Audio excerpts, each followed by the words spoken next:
ಈಗ ಇದು KSP app ಅಂದರೆ ಇದು ಒಂದು ಅಪ್ಲಿಕೇಶನ್.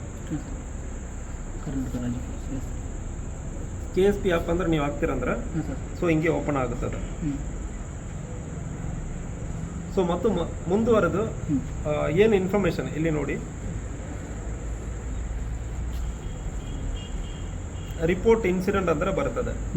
ಈ ರಿಪೋರ್ಟ್ ಇನ್ಸಿಡೆಂಟ್ ಅಲ್ಲಿ ಹೋಗಿಬಿಟ್ಟು ನಾನ್ ಎಮರ್ಜೆನ್ಸಿ ಮಾಹಿತಿ ಕೊಡಬೇಕಾದ್ರೆ ಬೆಳಗಾವಿಯಲ್ಲಿ ಯಾವ ಸ್ಟೇಷನ್ ಅಂದ್ರೆ ಬರ್ತದೆ.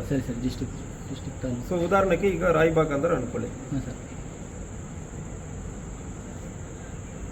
Select incident. ನಿಮಗೆ ಏನು ಸಮಸ್ಯೆ ಆಯಿತು, ಕಳ್ತನ ಆಯ್ತಾ, ಪೊಲೀಸ್ ಸ್ಟೇಷನ್ ಕಂಪ್ಲೇಂಟ್ ತಗೊಂಡಿಲ್ವಾ, ಮಟ್ಕ ಆಗಿದ, ಯಾವುದೇ ಇದಂದ್ರೂ ಸೊ ಇಂತಾಗ ಕೊಡಬಹುದು. ಕೊಟ್ಬಿಟ್ಟು ಡೀಟೇಲ್ ಕೊಡಬಹುದು. ಅದು ಕೆಳಗಡೆ ಅನಾಮದೇವ ಕೀಪ್ ಮೀ ಅನಾನಿಮಸ್ ಅಂದ್ರೆ ಇರ್ತದೆ. ಇದು ಕನ್ನಡದಲ್ಲಿ ಇರ್ತದೆ. ನನ್ನ ಹೆಸರು ಡೀಟೇಲ್ ಯಾವುದು ಯಾರಿಗೂ ನಾನು ಪೊಲೀಸರು ಕೊಡಕ್ಕೆ ಇಷ್ಟಪಡಲ್ಲ. ಒಂದು ಒತ್ತಿ ಸೊ ಸಬ್ಮಿಟ್ ಅಂದ್ರೆ ಹಾಕಿ ಮಾಹಿತಿ ಅಲ್ಲಿ ಹೋಗುತ್ತದೆ, ನನಗೆ ಬರ್ತದೆ ಸೀದಾ. ಸೊ ಅದು ಮೇಲೆ ಇಂತಹ ಮಾಹಿತಿ ಬಂತು, ಪೊಲೀಸರು ಏನು ಮಾಡಿದ್ದಾರೆ ಅಂದ್ರೆ ನಾವು ಪ್ರಶ್ನೆಗೆ ಹೇಳ್ತೀವಿ ಇನ್ಸ್ಪೆಕ್ಟರ್ ಎಲ್ಲ.